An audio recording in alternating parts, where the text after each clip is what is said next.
Seduzidos pelo consumo, ansiosos por sensações agradáveis, muitas vezes frágeis por falta de uma estrutura familiar, milhares de meninas e meninos se tornam vulneráveis diante de corruptores.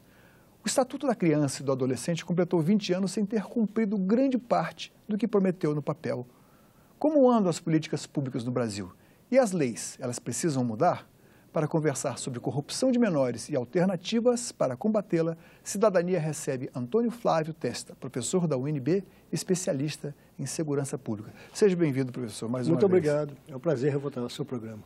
Professor, como andam as nossas políticas públicas e como se define o que é corrupção de menores, que parece um conceito muito amplo, né? Exato. Olha, as políticas públicas no Brasil, elas são empíricas, não têm continuidade, não são políticas de Estado. Basta você olhar o desempenho do Estatuto da Criança e do Adolescente, que propôs a reinserção e a preservação de crianças e colocando-as no mundo de uma forma digna, e, no entanto, ela passou a ser apropriada pelo crime organizado, ela passou a manipular a boa parte da juventude, das crianças, principalmente de adolescentes, e preserva direitos de uma forma equivocada, porque eles se tornam, por essa lógica criminosa, não só vítimas, mas como também pessoas que são preservadas por essa lei. Ela é importante, essa lei é fundamental, mas ela tem que ser revista sob muitos aspectos. Por outro lado, a corrupção de menores é uma estratégia que não é recente, ela sempre aconteceu. Agora, no Brasil, o crime organizado se ocupou de vários espaços da sociedade e, evidentemente, ele se instala onde não existe o Estado. E onde não existe o Estado, surge o para-Estado. A gente viu isso nos morros do Rio de Janeiro, que hoje se chama de comunidades, nas favelas aqui do Distrito Federal, que também estão chamando de comunidade, em outras regiões.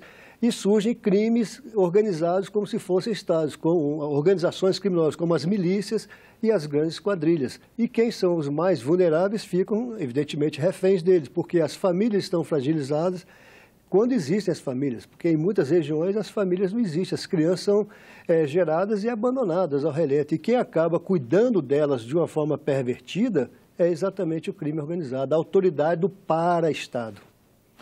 Professor, quando se fala em corrupção de menores, o conceito é amplo, já comentei isso, mas eu destacaria 3 tipos de situações que encontramos no dia a dia. Tá? A mãe ou o pai que explora a criança que vai pedir dinheiro no sinal. 2, o traficante que se utiliza de um menor de idade para vender a droga. E 3, aquela corrupção, o assédio sexual, o estupro de menores nas estradas por caminhoneiros, sei lá, também. Do dia a dia. Cada um desses 3 tipos pode ser classificado de uma forma diferente, não? Não tenha dúvida.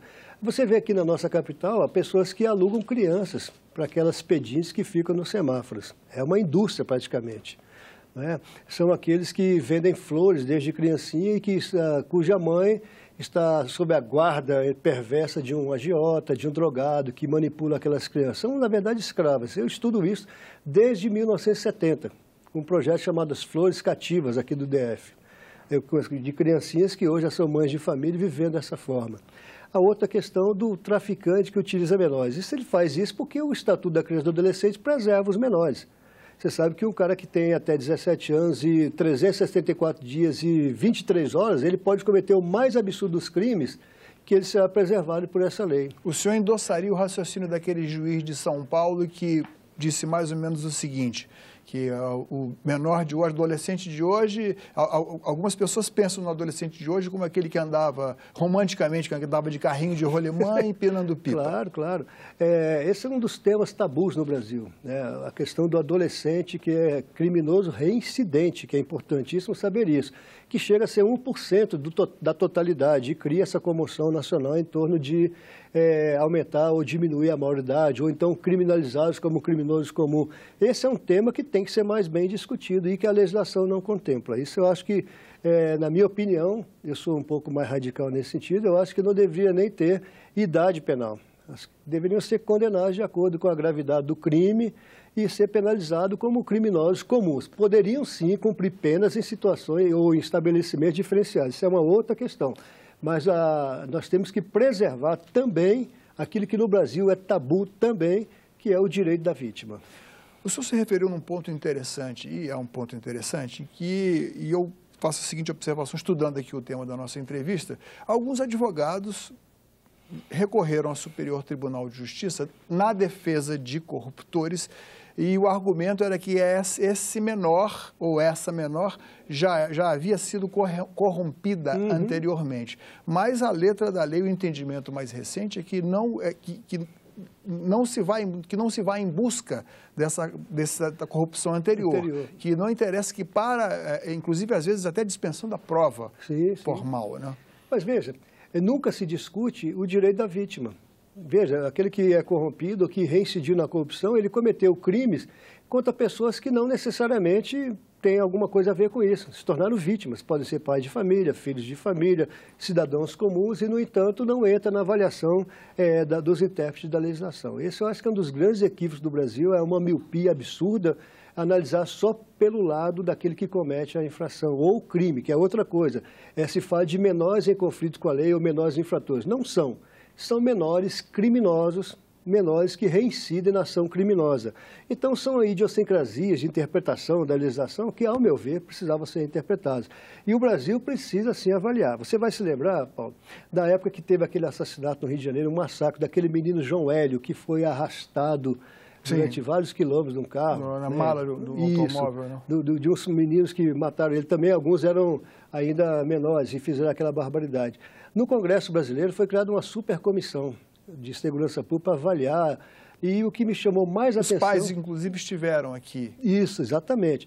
Mas o que me chamou mais atenção é que vários parlamentares fizeram suas análises, mas a proposta foi de aumentar a pena para aqueles que corromperam os menores, de 30 no máximo para 40 anos.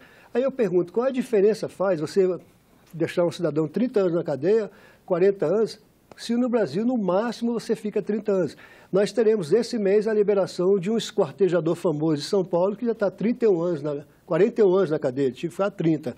Então já cumpriu mais ainda e vai ser solto. E todos os psiquiatras, os psicólogos sabem que ele vai voltar a reincidir na ação criminosa, porque ele é um cidadão irrecuperável. Assim como nós temos também menores como o caso do Chapinha, né, que teria que ser liberado aos 18 anos, não foi liberado porque a família se mobilizou muito e acabou mantendo aquele psicopata atrás das grades. Então, a legislação ela é muito flexível em torno disso. O problema é muito mais grave do que nós podemos imaginar. Bom, não foi intencional, mas eu acabei me referindo ao caso do assédio sexual, do estupro de menores, que é o terceiro ponto. E existe algum estudo sobre isso, ou abordagem desses casos deferidos? Porque me parece exatamente que é aí que os advogados dos estupradores recorrem porque a menina estuprada não seria mais virgem, feito o exame de conjunção carnal. Claro. Enfim. Olha só, vamos pensar a ação do próprio Senado. Nós tivemos aqui a CPI da pedofilia, que foi uma das grandes CPIs que nós tivemos, com muito pouca divulgação, porque a grande mídia não quis divulgar. Mas ela já existe requerimento para que ela volte, né? E tem que voltar, já está aqui no Distrito Federal, na Câmara Legislativa, sendo discutido isso. O problema da pedofilia é um problema secular.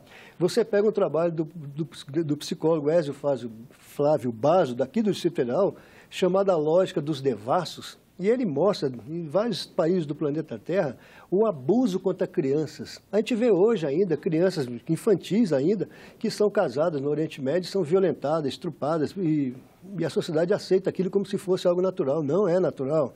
Então, veja, aqui no Brasil, você tem bons livros e filmes também. Um filme que eu recomendo são Os Filhos do Sol, patrocinado, inclusive, pelo Ministério da Cultura, que mostra a trajetória de crianças que são meninas, que são vendidas no interior do Brasil por até R$50 e são entregues para caminhoneiros, são violentadas nas estradas, depois elas são entregues em albergues, motéis de beira de estrada e vão terminar a sua trajetória nos seringais. E lá morrem, contaminadas com doenças venéreas, são abandonadas. Está muito vinculado a uma tragédia do século XX, que é antiga, é secular, mas no século XX explodiu, e agora com o tráfico internacional de mulheres, com essas redes de prostituição. E o Brasil participa muito disso. Você vê uma quantidade imensa de meninas bonitas que saem do interior e não têm futuro. Eu falei da sedução do consumo no início, né? Além disso, só para terminar esse raciocínio, então elas são vendidas como modelos, vão para a Espanha, vão para Marrocos, desaparecem, vão para a Europa. Tem acontecido na Europa Oriental, mulheres que vêm para os Estados Unidos e são traficadas. E depois você tem hoje uma situação midiática que é poderosíssima, que induz as pessoas a um consumismo desvairado. E aqui no Brasil você vai se lembrar de um fenômeno juvenil fantástico, que foram os rolezinhos de adolescentes que saíam para ir ao shopping center, saíam em grupos e depois eram proibidos de entrar. Não era o público esperado, exatamente. Mas eram adolescentes, né, que trabalhavam eventualmente como prestador de serviço e que queriam ter aceitação social, compravam roupas de grife. Eu me lembro de uma criança que a mãe era diarista, ganhava R$20 por dia e comprou um tênis de R$500 para a filha de 15 anos, para ela poder se sair como uma menina de classe média alta. Ou do menor adolescente ou pré-adolescente lá na comunidade, ou nas favelas, como se chamava antigamente, seduzido, ele quer ser poderoso, ele não percebe que ele entrando no tráfico, ele vai morrer isso mais cedo. Claro. Aqui em Brasília tem vários estudos também. Vai ficar famoso, vai namorar as meninas mais bonitas. Exatamente isso. Enfim. Eu participei de um estudo aqui feito pela Unesco sobre violência juvenil nas escolas. Depois foi publicado um livro, Juventude, Drogas e tal, em que entrevistamos uma quantidade muito grande de adolescentes e muitos participavam de gangues. E o argumento era que se ele cometesse um crime, tirar a vida de alguém, ele passa a ser respeitado. Claro, o cara que matou cometeu o primeiro crime que é irrecuperável, ele tirou a vida de um próximo. Então ele é aceito. Depois, ele, lutando contra a gangue, ele ganha as meninas daquela outra gangue que ele venceu como troféus. E elas se sentem protegidas, porque pertencem... Isso não tem nada de moderno, isso é barbárie da mais antiga. Desde a antiguidade, né? Mas se replica atualmente. Né? Agora, professor, antes que alguém nos tome aqui por conservadores, até com uma determinada razão, o senhor já deve ter tido a experiência que eu tive, que me chocou, de ir a uma delegacia da criança e do adolescente de madrugada. É assustador, né? O que você vê hoje de crianças, de adolescentes, cometendo crimes violentíssimos e depois sendo presos, volta, a situação é muito difícil de ser resolvida. Mas eu acredito que o maior problema não está nessa fase. Aí já é o fim de um problema. Aí começa uma outra trajetória. O problema central está na desagregação familiar. Sim. Está na ausência da autoridade paterna. Pega a capital do Brasil. A capital do Brasil, desde a sua fundação, foi a capital mundial do desquite, depois da separação judicial, desquite, divórcio, e mais de 50% dos lares do Distrito Federal são comandados por mães, que têm que exercer o papel de mãe, de pai, de mulher, trabalhar. Aonde estão os pais? E o Brasil, se você fizer uma leitura histórica... Onde está o pai? O pai. Se você fizer uma leitura histórica, você pega aí uma obra fantástica do psicanalista Roberto Gambini, A Alma do Povo Brasileiro, Espelho Índio. Ele mostra que o Brasil foi um país, desde a sua fundação, sem pai. Os pais foram errantes, nunca deixavam as mulheres grávidas e abandonavam os filhos. Isso faz parte da nossa cultura. E hoje há muitos relatos de adolescentes que são criminosos, eu disse que são infratores, na minha opinião são criminosos, que reclamam da falta da autoridade do pai. O pai não esteve presente para dar o limite. O pai é que dá limite. Na tradição, o pai dá limite e da porta da casa para fora é o pai que comanda. Da porta da casa para dentro é a mãe. Mas se você agora tem que superpor essas duas atividades, depois ele vira adolescente, vira adulto, ele não respeita a mãe. Professor, essa nossa conversa aqui é muito interessante, mas eu não posso perder o fio da meada. Educação. Ela não é uma panaceia. Não. Mas ela seria uma etapa, uma saída. Etapas. Creches seria uma etapa. A primeira educação fundamental, quem dá é o pai e a mãe, que adestra aquela figura, aquela criancinha, para se tornar apropriada para viver o primeiro espaço público, que é uma creche. Pode ser creche privada ou creche pública, não importa. Ela tem que aprender ali a já conviver com a diferença. O outro é diferente dela. E ela tem que aprender a respeitar o limite. Ela sabe que a liberdade dela termina onde começa o direito do outro. Isso quem tem que ensinar é o pai e a mãe. Se não tem nem pai nem mãe, é impossível. E as escolas, elas têm que aprender a aproximar mais os pais dos mestres. Agora ainda estamos muito distantes dessa realidade, né, professor? Eu fui ao supermercado essa semana ainda, na segunda-feira, e perguntei à caixa, você tem quantos filhos? Ela tem 2 filhos. E quem tem creche? Não, tem creche. Mas quando não tem creche? Tem uma menina que fica lá tomando conta. E as filhas dela? Ficam com quem? Fica com uma pessoa que ela paga para tomar conta. Vai deixando, A gente vê muitas diaristas que são pobres e têm muitos filhos, então elas contratam outras pessoas para cuidar dos seus filhos, que também não têm nem condição vive numa situação muito degradante. A gente vê muito isso aqui no Distrito Federal, de meninas com 15, 16, 17 anos que já têm 2, 3 filhos, chegam aos 20 anos, têm 3 filhos, e não dão conta de cuidar. E os meninos, que são os pais, não estão nem aí, por conta da lógica machista. Isso ficou muito evidenciado no Brasil. Tivemos aqui um senador fantástico, trabalhou muito combatendo essa tragédia, que foi o senador Zambiase. Isso já tem muitos anos, mais de 10 anos, e que ele ficava muito preocupado com isso. Quando começaram a aparecer no Brasil os primeiros estudos, as primeiras estatísticas sobre a paternidade juvenil. Entendeu? Por trás disso tinha muito aquela lógica do pai. O pai falava para o filho assim: meu filho, viu como a filha da vizinha é bonita? Vai lá. Mas se for sua irmã, tu não deixa não. É, um machismo, né? E esse é um problema muito sério até hoje no Brasil. A gravidez na adolescência é um problema muito grande, terrível. é muito sério. Então tem estados no Brasil, no Nordeste, como Alagoas, no Ceará, aqui no Distrito Federal também, e outros estados, mas esses são estatisticamente onde tem um grande índice. O que nós precisamos é mudar essa lógica, né? Os seres têm que ser tratados de uma forma equânime, como o Código Civil hoje prevê, mas já tem que ter mudanças culturais, e aí passa pela escola. Enquanto não houver uma aproximação maior dos mestres com os pais e eliminar essa terceirização que vários segmentos da sociedade faz de delegar ao professor a educação dos filhos, o professor não é bedel, o professor não nasceu para educar a criança, o professor transmite conhecimento, que também não está acontecendo nas nossas escolas. Tem que mudar um pouco isso, mudar radicalmente. E os pais têm que ficar mais próximos da criação dos seus filhos.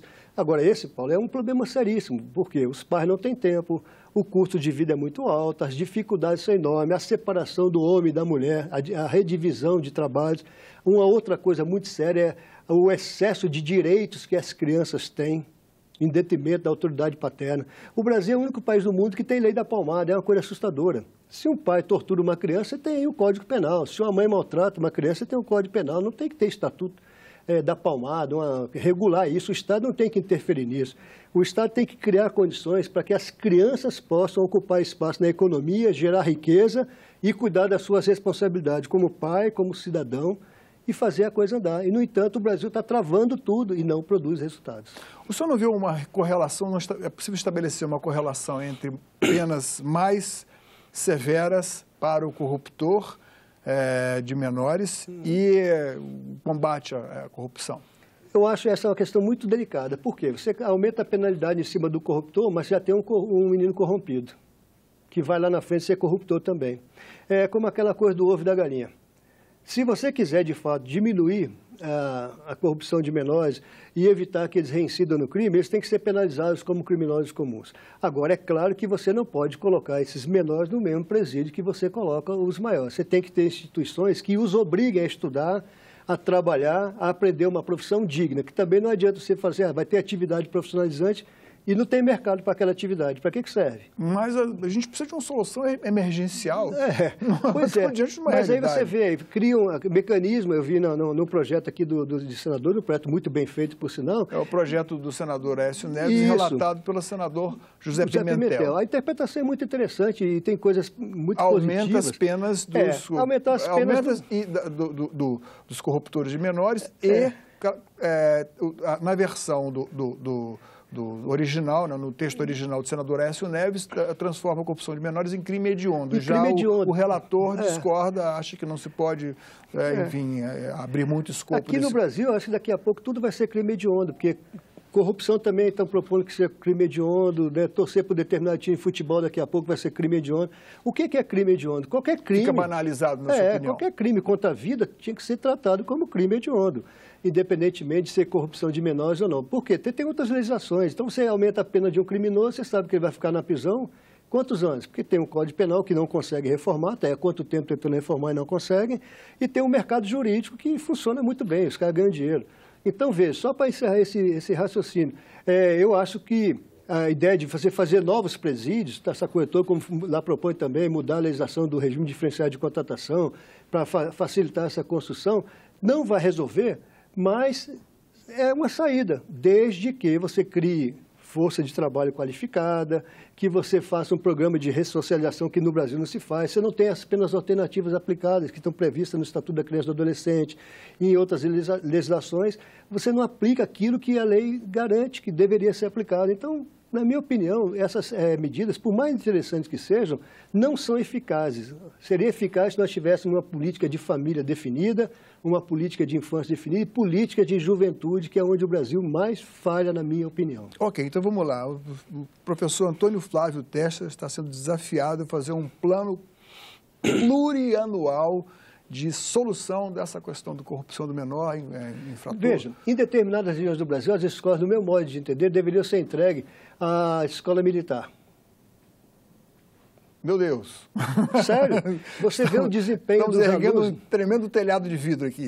Mas você pega o desempenho das escolas militares, os alunos são os que têm o melhor desempenho. O senhor acha, então, que as pesquisas, isso tem a ver com o fato de que as pesquisas que colocam as instituições militares com aquelas de maior prestígio, têm relação com o melhor desempenho. Não, a confiabilidade, sim, a confiabilidade. Claro. Porque ali existe disciplina e hierarquia. Disciplina e desempenho, dedicação, estudo, que falta avaliação. Dentro das casas. E não tem aquilo que na escola não tem hoje, autoridade. Você vê, eu te falo isso porque eu fui professor desse projeto da Unesco, entrevistei 600 professores de ensino médio, 600 aqui no Distrito Federal, e 12 mil foram entrevistados no Brasil. O principal problema que apareceu foi medo de apanhar dos alunos. Vamos adiante. E aí, próximo passo? O próximo passo seria obrigatório que todos os pais acompanhassem o desempenho dos seus filhos junto com os professores. Essa relação ela tem que ser decisiva. Aí você me pergunta, e aqueles que não têm pai? Entendeu? Mas isso aí de leve começou a ser tratado lá no Bolsa Escola Começou, Federal, mas, depois no Bolsa Família, depois foi abandonado. Política de governo. O controle da frequência escolar, do rendimento do aluno. Rendimento, mas tem que ter fiscalização, tem que ter controle. O Brasil tem muitas boas políticas de governo. Nós não precisamos de política de governo, nós precisamos de políticas de Estado, políticas de longo prazo. Você pega o caso da Finlândia, da China, da Coreia do Sul, dos próprios Estados Unidos. Vamos dar um salto, então, professor, nos países em que isso aí está resolvido. Essa questão da formação, do cuidado com a infância, com a adolescência. Mas se mesmo assim o adolescente continua a delinquir nesses países, se ele infringe a lei e se ele é corrompido por um adulto, como funciona? Os dois vão Lá pagar... não existem penas mais Sim, os dois vão pagar. severas. Vamos pegar o caso dos Estados Unidos. Você tem programas que chamam-se tratamento de choque. Você pega adolescentes que estão em infração e você leva para um presídio. E vai mostrando, não vai prender não, você vai mostrar para eles como é que é a vida nos presídios. E quem vai fazer a apresentação, o tratamento, são os presidiários. Entendeu? É um programa social. Você está querendo delinquir, quer fazer isso, achando que a tua vida vai ser boa se você se tornar um criminoso? Então vem ver com os criminosos como é que funciona. Tratamento de choque. Se funciona ou não, lá também não é um paraíso. Mas diminui bastante, né? Diminui muito. Tem países como Suécia, Japão e Holanda que estão fechando presídios por falta de clientes. Não tem mais gente para prender. No Brasil, você tem mais de 500 mil pessoas esperando vaga nos presídios. Nós temos 622 mil pessoas presas, mais de 40% em situação provisória. Não é a saída. As escolas estão sendo abandonadas, as crianças não querem ir para a escola. E eu porque tinha merenda escolar, porque o que se ensina não atrai. Não tem futuro, não tem futuro. O que você vai ensinar para essas crianças? Aquilo que não é mais aceito, que é obsoleto? Então tem que haver uma mudança radical. E a principal instituição, ela tem que ser preservada no Brasil, chama-se família. A família não pode ser desagregada. Tem vários segmentos da sociedade brasileira que a família toca bem o seu projeto, administra bem. Mas cada vez mais você está delegando essa responsabilidade para outras instituições. Isso aí é indelegável. Quem cuida dos filhos são os pais. Esse que é o ponto. Professor, nosso tempo infelizmente acabou. Muito obrigado mais uma vez pela sua presença aqui. Eu sempre aprendo muito e vou procurar alguma literatura para ler, para me aprofundar um pouco mais. Obrigado pela sua presença. Eu agradeço a paciência de me ouvir. Muito obrigado. Mande suas críticas e sugestões para nós. Ligue para 0800 61 2211, telefone do Alô Senado. Mas você também pode mandar um zap para 61 999 66 1616. Se quiser ver de novo ou baixar algum de nossos programas, acesse senado.leg.br/tv. Obrigado pela atenção e até o próximo Cidadania.